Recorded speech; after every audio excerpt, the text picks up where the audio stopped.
आकाश सारस्वत जी। राजवल्लभ गुरुदेव, आपके चरणों में कोटि कोटि प्रणाम। गुरुदेव, मेरी पत्नी गर्भवती है, वो यहाँ आने में असमर्थ थी, अतः उनका प्रश्न था कि गुरुदेव ने कहा है कि ऐसे समय में नित्य भागवत जी का पाठ करना चाहिए। मैं करती हूँ, परंतु उसमें कुछ समझ में आता है, कुछ प्रसंग समझ में नहीं आता, तो फिर मन नहीं लगता। ऐसी स्थिति में मुझे क्या नहीं, लगने से कोई मतलब नहीं है। आपको केवल भगवत चर्चा करनी है। मान लो भगवान को विराजमान करके भागवत के 2 अध्याय हिंदी के सुना रहे हैं आप नियम पूर्वक, तो आप जब सुना रहे हैं तो आपके गर्भ के संस्कार अच्छे पड़ रहे हैं। आपको आधा घंटा नाम कीर्तन करना है, राधा राधा राधा, वो आपको आनंद आए ना आए, आपके गर्भ के संस्कार पड़ रहे हैं। जो गर्भस्थ शिशु है उसमें संस्कार पड़ रहे हैं। आप सात्विक भोजन करें और जब से गर्भ हो तब से ब्रह्मचर्य रहें।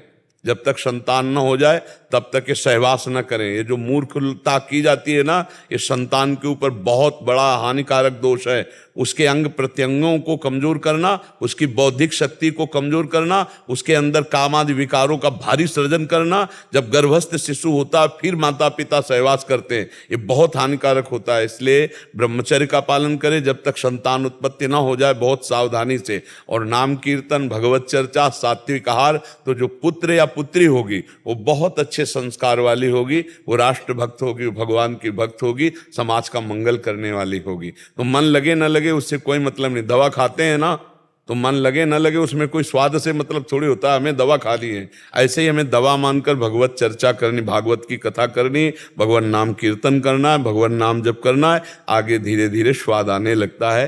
प्रारंभ में तो मन बिल्कुल नहीं लगता है, तो आप करिएगा, उस गर्भस्थ शिशु पर उसका प्रभाव पड़ेगा। नाम जप का, भगवत चर्चा का और ब्रह्मचर्य रहिएगा।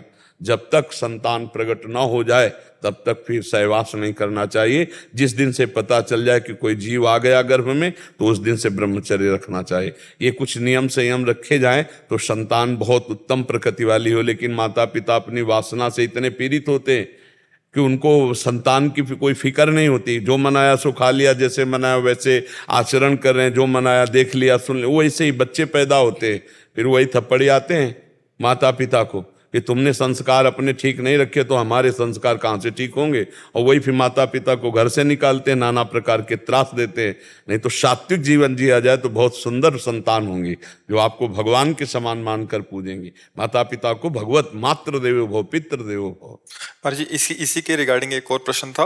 वो लिख रहे थे कि मैं अभी प्रेग्नेंट हूँ, पूजा पाठ का नियम और वाणी पाठ जो महाराज जी ने दिया है वो हम कर रहे हैं, लेकिन डिलीवरी के टाइम पूजा पाठ का नियम किस तरह से करना होगा, कृपया करके मुझे बताएं। कितने दिन तक सेवा पूजा पाठ नियम कर सकते हैं या कितने दिनों बाद नहीं करना? नहीं, जब वो संतान प्रकट होती है तो उसमें जनना शौच लगता है शास्त्रीय पद्धति से, तो कम से कम 10 दिन। तो उसमें प्रगट में न पूजा कर सकते हैं आप, न प्रगट में ग्रंथ छू सकते हैं।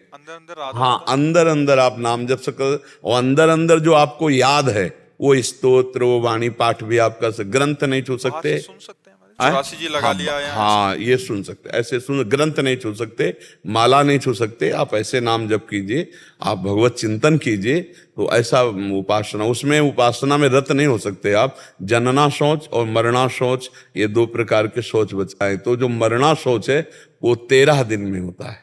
13 ही जब होने के बाद वो पवित्र फिर।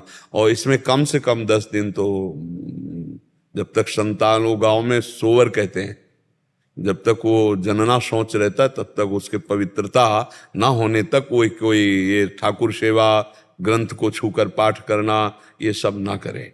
ऐसा शास्त्रीय पद्धति है। पर जी आजकल प्रैक्टिकली क्या होता है कि हॉस्पिटल आदि में जब जाते हैं तो अपने घर में जब वहां से वो संतान उत्पन्न हो जाए, घर में आवे, तो वैसे नियम पालन करें। पर जी कभी कभी क्या होता है, डॉक्टर्स जब डिलीवरी कक्ष में जाते हैं जहाँ होना होता है, तो वहाँ ये कंठी आदि उतारने को अगर बोले, हाँ, कोई बात नहीं, उतार देना चाहिए।